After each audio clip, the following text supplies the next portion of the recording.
vídeo aqui no canal Roteiro da Vida, eu sou Yokai. O vídeo de hoje, como vocês podem perceber, é um vídeo de review do Clube do Anime, né? Do anime que a gente assiste no Clube do Anime. Esse em específico foi feito... do My Anime List, é o último anime que a gente está vendo no My Anime List, que a gente vai migrar para o Reddit, porque no My Anime List está dando muito problema de instabilidade o site. Mas de um modo ou de outro, Kemonosuke é o anime que a gente viu como o último anime do Clube do Anime do caso do My Anime List. Agora a gente vai mudar para o site do Reddit. Esse anime, no caso, foi eu que sugeri.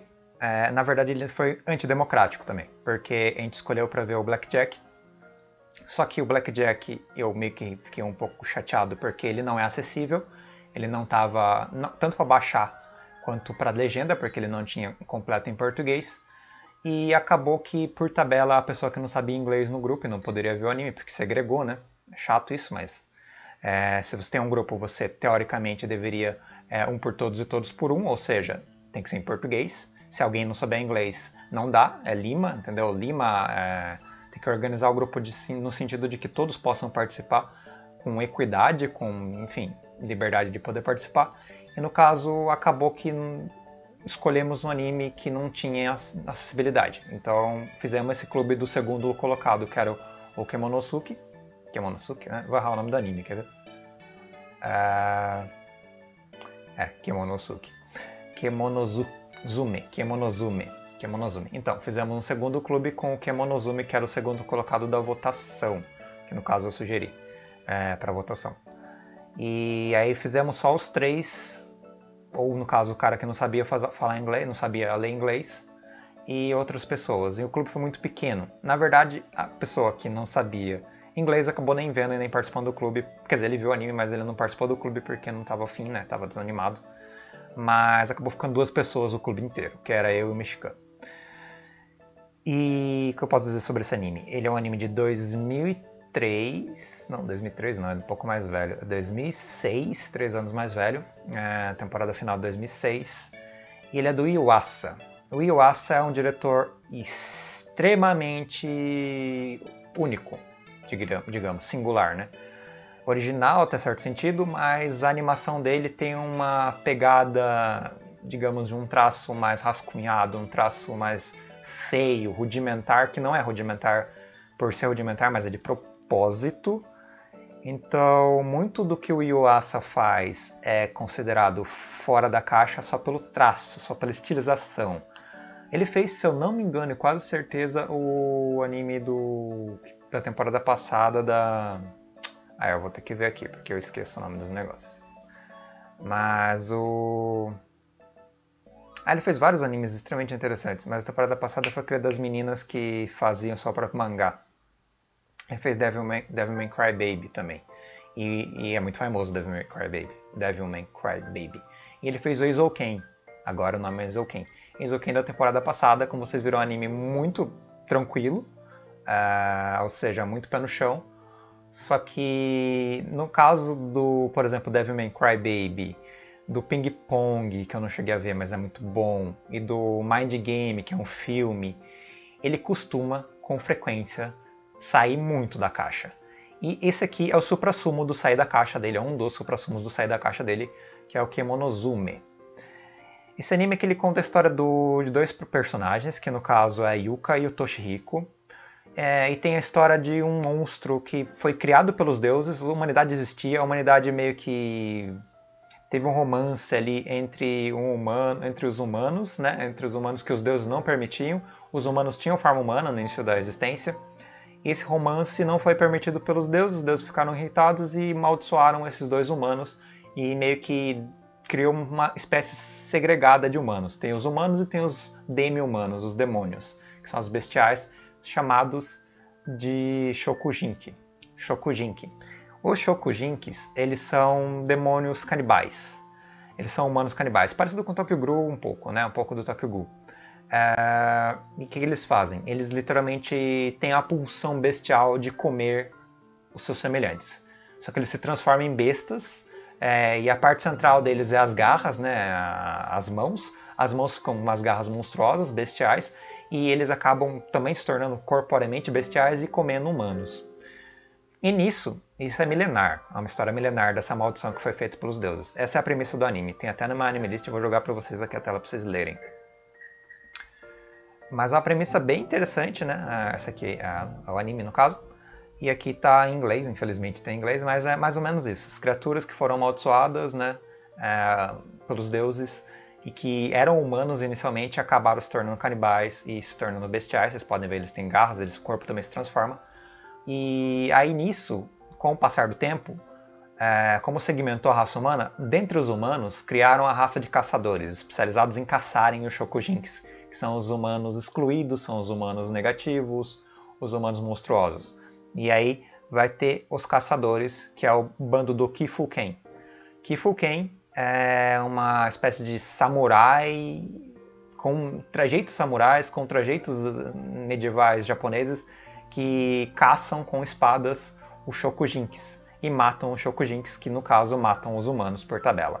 Então o anime já começa com a estilização dos Shokujinks, mostrando eles ali comendo humanos, literalmente, vivendo, né? Porque eles vivem assim, é meio que o cotidiano deles. É a naturalidade deles, a natural deles é se alimentar de humanos, eles não controlam uma pulsão assassina, violenta, onde eles perdem a sanidade e se alimentam. E nisso, 1000 anos passando, eles sendo caçados, a população deles meio que sendo contida pelos membros do Kifuken, que também é milenar, é uma tradição de caça aos Shokujinks. E aí a gente tem o dilema central, que é o da Yuki e do Toshihiko, que são a geração, digamos, contemporânea de um dos caçadores e de um dos monstros, de das bestas dos Shokujinks. E é uma relação shakespeariana, onde o herdeiro do Kifuken se apaixona meio que pela herdeira, mais ou menos, porque não tem muito disso de família nos Shokujinks, na verdade. E eles estão em extinção, eles estão numa decadência da espécie, porque eles foram muito caçados e toda a estirpe dele que se reproduziu inicialmente dos dois, né, apaixonados, os dois humanos apaixonados que foram amaldiçoados, meio que entrou em colapso, né? E nessa parte da história, meio que o Kifuken está quase ganhando a batalha, exterminando todos os demônios. E tem uma técnica, que eu não lembro o nome agora, que é de transmutação da força de humanos absorvendo a força dos Shokujinks, que é de cortar o seu braço e cortar o braço do Shokujink, que meio que a origem da força do Shokujink é nos braços. É como se fosse a parte nuclear central do poder deles. Se você cortar os braços deles, eles morrem. Então é o ponto fraco deles também. Só que se você colocar um braço de Shokujink no lugar de um braço humano, ou seja, você sendo humano e transplantar um braço de um demônio, de uma besta, para um corpo humano, você ganha os poderes de Shokujink. Meio que você vira um Shokujink mesmo, de fato, você se transforma em um Shokujink. E você cortar os braços de um Shokujink e não matar o Shokujink, eu acho que ele volta a ser humano. Então a centro da maldição foi nos braços. Então as garras são muito centrais nesses personagens. E tem essa pegada de você poder fazer caçadores ou humanos transmutados para demônios, para bestas.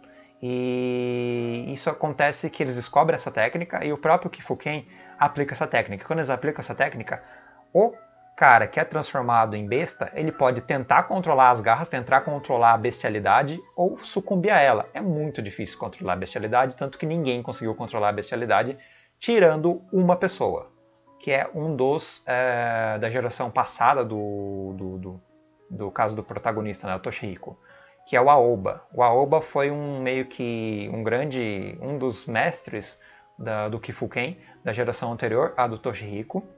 E ele e mais dois grandes amigos, que são meio que os mais fortes, o Triunvirato da geração anterior, também fizeram essa jogada de cortar os braços e pôr um braço de Shokujink no lugar para combater os Shokujinks. Nisso eles quase dizimaram os Shokujinks porque eles ficaram muito poderosos. E dizimaram mesmo, fizeram um genocídio nos Shokujinks. Só que eles colapsaram, logicamente, eles viraram bestas, principalmente o que primeiro pôs o braço, e ele acabou sendo derrotado pelo grande sucessor da geração anterior, e teve todo esse esquema de o que fazer com essa técnica. O Aoba, que foi o único meio que... Dos três sobreviveram, no caso. O Aoba, ele levou isso ao extremo. Ele ficou insano. Ele ficou insano pelo poder, ele ficou insano pela ganância geral. Ele literalmente é bem louco. O Aoba é o tipo de vilão insano, que faz coisas bizarras, por motivos bizarros, de modos bizarros. Ele é quase intragável, na verdade. No decorrer do anime ele fica bem intragável, ele é nojento. E nisso, em toda a estilização da animação, com episódios geniais de humor ou de interação entre personagens, junto a esse traço estilizado e a direção profundamente original também, é uma direção muito peculiar, muito fluida, muito bem engatada, os momentos do anime engatam muito bem, em geral, e tem episódios muito bons contando a história do Toshihiko, quando ele literalmente se apaixona pela Yuka, ele não sabe que ela inicialmente é um Shokugeki, e depois ele vem a descobrir isso, mas ele abandona o Kifuken, a escola dele, abandona a herança dele e foge com a Yuka. Literalmente foge com a Yuka, literalmente foge com essa Shokugeki. Eles têm uma paixão fulminante, incrível, muito sexual também. O anime ele é bem, digamos, aberto, né, no sentido, né, ele não é censurado, ele é bem orgânico, né? Ele mostra cenas em geral, né? Ele é bem, embora a animação dele seja estilizada, então ele seja meio que feio, rabiscado, rascunhado, ele também é explícito em certo sentido. Então tem toda a inter-relação física, numa paixão fulminante, emotiva, mas também muito carnal entre o Toshihiko e a Yuka. E a Yuka ela vai perdendo o controle dela, porque a excitação sexual desperta o poder de besta nela. E aí tem todo esse dilema da vida amorosa deles, de que ela tem que se conter para não matar ele, porque se ela perder o controle da bestialidade dela, ela literalmente fica na forma bestial e fica em berserker, mata qualquer um que esteja do lado, ela come as pessoas, literalmente, os humanos, né? Ela se alimenta disso. E tem todo esse dilema do Toshihiko abandonar o Kifuken e da Yuka abandonar a família dela, que é a família dos demônios Shokujinkis. E eles literalmente têm esse meio que Romeu e Julieta entre eles. E é shakespeariano mesmo. E aí vai desenvolvendo o relacionamento deles, a pegada do Kifuken negar o Toshihiko, querer caçar meio que a Yuka. Também por parte da Yuka, os Shokujinkis quererem meio que... até aceitam o casal, na verdade. Só que eles sabem que vai dar errado. Eles têm um pessimismo quanto à possibilidade disso dar certo. Mas na verdade isso já tinha dado certo. E aí que é a pegada. Deu certo com o próprio pai do Toshihiko. Ele não sei se é a mãe da Yuka, mas uma Shokugeki muito parecido com ela, que o nome dela eu não botei aqui. E ele casou com essa Shokugeki e eles tiveram de fato uma relação estável e até tiveram um filho, que é o Kazuma, que é o irmão do Toshihiko. E o Kazuma não sabe que é um Shokugeki, porque não contaram isso pra ele. Ele não tem essa pulsão assassina, ele é um meio Shokugeki, então a bestialidade dele é meio contida e ele vive normalmente. Então já teve uma espécie de... Enfim, aconteceu isso já uma vez, de ter um casal humano shakespeariano entre um Shokugeki e entre um humano ainda do Kifuken também, porque era o pai do próprio Toshihiko. Então tem todo esse esquema do passado e do presente se repetirem. Isso é bem interessante. Aí tem todo um desfecho ali interno de plot do Kazuma, e um desfecho do Aoba, que é um dos membros anteriores, que virou meio que um Shokugeki por causa dessa transfusão, né, dessa transmutação de membros de Shokugeki para o corpo humano.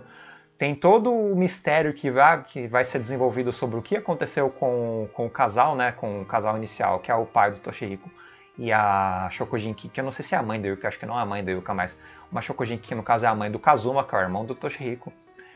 E todo o desflorar dessa trama. E daí os planos da Aoba que fica insano. E o Aoba destrói com os Shokujinkis, ele destrói com a sociedade, ele destrói com o Kifuken. O Aoba é o caos. É o caos disseminado. Então todo esse intrincamento artístico, esse intrincamento da ótima hoste, da ótima artisticidade, da ótima direção, do enquadramento do negócio, do desenvolvimento do negócio em ótimos episódios, até que tem um desfecho, que é o último episódio que eu detestei. É absurdo, cara. Eu gostei dos 12 episódios, mas sério, eu não gostei do último episódio. O último episódio eu achei que ficou... frustrante, na verdade. Foi uma coisa que só eu senti. Eu não sei se eu tô errado ou certo, mas o time do negócio, não o conteúdo, mas o time do negócio, a direção, o como as coisas se apresentaram, como o desfecho foi feito, e como a Aoba foi materializado ali na sua insanidade, como o Toshihiko foi materializado ali no seu enfim, na vazão do seu clímax da história, do clímax da história. O que aconteceu com o Kazuma, com a Arie, que era meio que a noiva do Toshihiko, que foi traída pelo Toshihiko. Era uma noiva infantil que foi prometida para ele desde criança, né? Aquela história de, vou casar com o cara quando eu tiver velha. E acaba que o Toshihiko se apaixona pelo Yuki e abandona a Arie. E a Arie vai atrás do Toshihiko, que é uma... A Arie, ela é uma espécie de pilar ali, e ela é filha de um dos fundadores, de um dos triunviratos. O triunvirato dos poderosos, que no caso é o Juzou. E tem o pai do Toshihiko, o Juzou e o Aoba, era o triunvirato da antiga geração. E a Arie era meio que prometida para o Toshihiko, e tem todo esse desfecho também da relação desse triângulo amoroso, que no caso não é bem um triângulo amoroso, porque o Toshihiko não gosta da Arie, mas a Arie também meio que tendo que ajudar o Kazuma, e o Kazuma meio que gostando um pouco da Arie, sentindo ciúmes do irmão, do Toshihiko. Então é uma novelona, mas é uma novelona muito bem feita. E ela é focada, ela não é uma novelona abrangente. Tanto é que tem a sociedade, a relação da sociedade com o Shokugins, a relação da sociedade com o próprio... Caramba, vou pegar o nome do grupo dos caçadores. Com o próprio Kifuken, que é uma espécie de entidade sombria, que não faz parte da sociedade, que são aqueles caçadores meio que secretos, né, dos Shokugins. E a própria sociedade não tem uma clareza sobre o que é o Shokugin, o que eles são em números diminutos, e, enfim. Isso tudo focado no Japão, logicamente. E tem todo esse intrincamento que ele é abordado muito sutilmente, mas na verdade não é aprofundado. O que é aprofundado é simplesmente o drama central, que é o Toshihiko e a Yuka, o Kifuken e o Shokugins, e é isso. E o Aoba, que é o contraponto do vilão insano que destrói tudo, que faz a Amazônia absurda. E o porquê que eu não gostei do último episódio é de timing mesmo. É como se as coisas estivessem bagunçadas e desorganizadas. Ele não conseguiu, pra mim, pessoalmente, motivar, me emocionar. Ele não acertou o timing emocional. Tanto porque ele é o bullshit do bullshit, no sentido de ele jogar a merda no ventilador e ficar extremamente bizarro. É um anime que já tem liberdades artísticas para se tornar muito surreal, muito, sei lá, fora da caixa. Mas no último episódio em específico, embora eu tenha amado o anime em geral, eu gostei muito, tem uns episódios que eu adorei mesmo. E todo esse desenvolvimento ele é muito interessante no decorrer do anime, toda essa trama profunda do anime. Mas o último episódio em específico, ele não bateu comigo, e eu não sei o porquê, eu repeli o episódio. Literalmente eu não gostei do como o episódio desenvolveu o desfecho, o combate final, o conflito final e a resolução dos personagens. Até é importante mostrar o Sensei, né, que é um macaquinho, que é o personagem mais forte do anime. Bem mais forte do que o Toshihiko, que é um macaco, de fato um macaco, que come pera, como o Conto do Momotaro. O Conto do Momotaro é muito inserido dentro desse tema. Então é uma espécie de mistura de Shakespeare com o Conto do Momotaro, que é o conto do herói, que eu não sei ao certo, que tem um cachorro, tem um fazão e tem um macaco que acompanham ele. É um conto chinês, se eu não me engano, e também transposto para o Japão. E conta a história dele sendo um herói ali. Eu não sei, eu nunca li o Conto do Momotaro, mas parece que é uma história muito boa. Mas de um modo ou de outro tem esse macaquinho que, de fato, que é o Sensei. Ele dá um couro no Toshihiko, ele dá um couro no Kazuma, ele dá um couro em todo mundo. Mas ele também é um personagem muito importante. Eu estou dando a ênfase nele aqui porque eu adoro esse personagem. E eu adoro a Yuka. A Yuka é genial, cara. A dubladora também é muito boa. Mas a Yuka como casal, o Toshihiko e a Yuka são muito bons. A organicidade dos diálogos, a organicidade da interação, os conflitos de casal, as brigas de casal, os conflitos do Toshihiko com a sexualidade, por causa do sistema dela ser um Shokugin. O Kazuma também, com o conflito dele também ser o Shokugin quando ele descobre que é um Shokugin, que é muito bom, é bem feito. Bem, mais ou menos, não é tão bem feito assim, mas funciona. O Aoba sendo porra louca ali pra dar todo o caos do cenário é interessante, menos no episódio final, que eu acho que ficou fora, desorganizado, ficou bagunçado. Eu não gostei do episódio final, eu quase fiquei com raiva do anime por causa do episódio final, mas depois de pensar bastante sobre o episódio final, eu vi que é um pouco de problema com o meu mesmo pessoal e não tanto do episódio final, tanto que o mexicano gostou do episódio final e eu não. É uma coisa mais pessoal minha. Mas em geral o anime é muito bom, muito fora da caixa, então não é pra todo mundo. Muita gente vai falar, puta que bosta é essa, que animação de merda. Ele tem pouco frame, então a animação ela é meio truncada, ela não flui muito bem, ela fica mais feia do que deveria, porque é pouco frame, então um orçamento um pouco contido no anime. Mas a direção e a estilização do anime e, enfim, os cortes fazem com que o anime funcione. Embora ele continue sendo muito, mas muito feio. É um anime bizarro e horrendo de aparência. Só que no sentido comparado com a estética mais padrão, bonitinha de anime. Então ele é fora da caixa mesmo. Ele é um cartunesco desleixado. Mas é bom isso. A proposta do anime e o estilo do anime é esse. E isso encaixa perfeitamente com a narrativa e com o modo como o anime se desenvolve. E encaixa até com o modo como os personagens se agem, como os personagens manifestam as próprias vontades dele no decorrer da narrativa. Então, tudo isso é muito bom. Então, o anime ele funciona perfeitamente.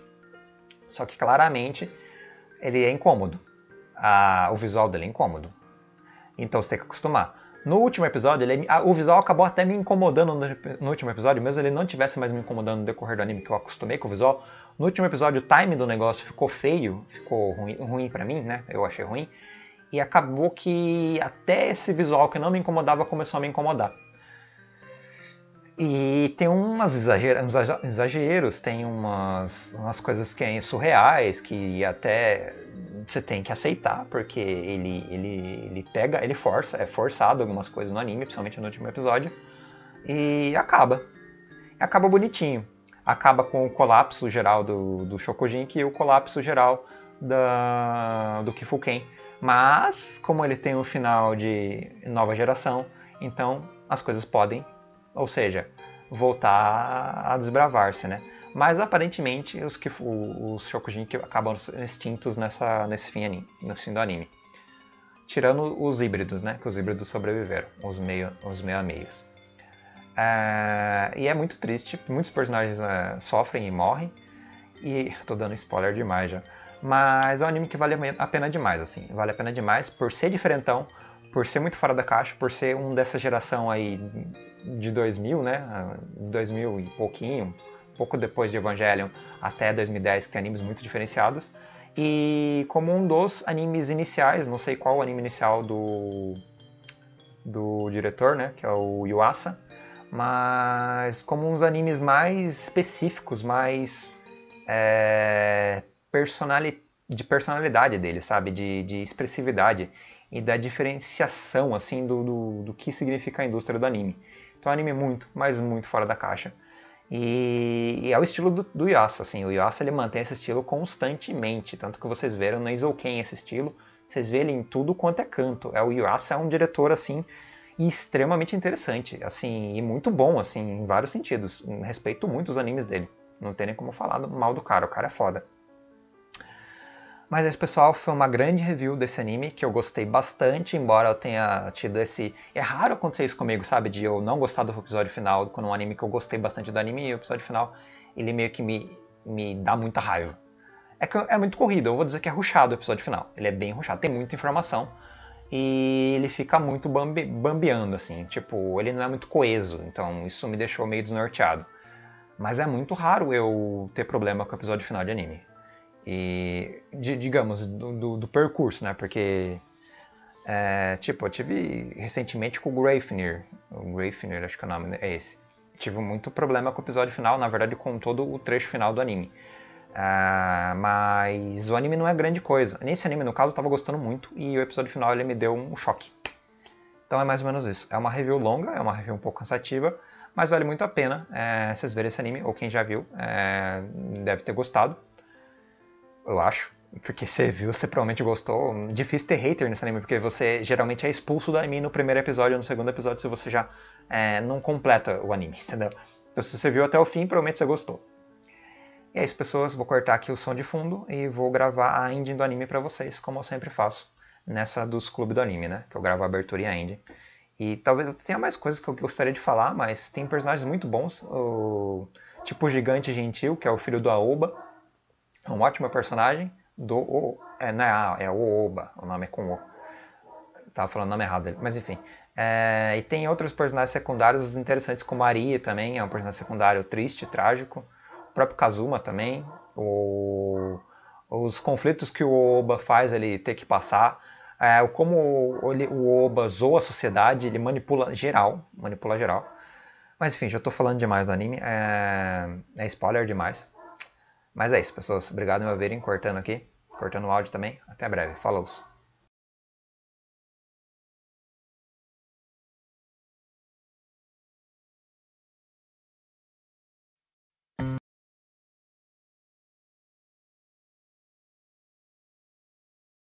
Ah, o vacilo, pessoal. Eu esqueci de gravar a tela. Bom, vou gravar aqui direitinho pra vocês. Eu vou cortar aquele pedacinho ali e